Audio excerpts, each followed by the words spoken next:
सर्वांना माझा नमस्कार. विनुश्री एरंडोलीमध्ये आपले स्वागत आहे.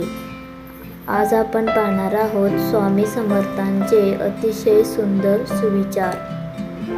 काळजी करणारी माणसं मिळायला भाग्य लागतं, पण अशी माणसं आपल्याला मिळाली आहेत हे समजायला भाग्य लागतं.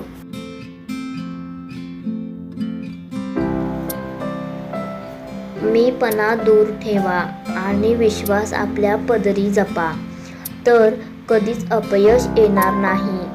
दोघांनी एकमेकांवर विश्वास ठेवला आणि अहंकार जपला नाही तर संसार सुखाचा होईल हे नक्की.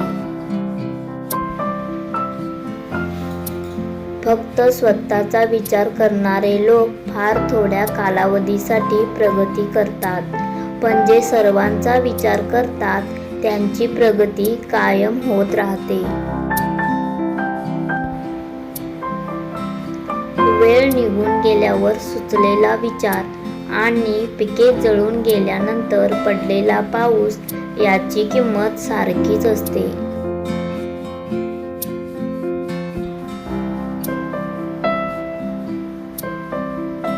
डोळे बंद केले म्हणून संकटे जात नाहीत. संकटे आल्याशिवाय डोळे उघडत नाहीत. राग आल्यावर थोडं थांबलं आणि चुका झाल्यावर थोडं नमलं तर जगातील अनेक समस्या दूर होतील.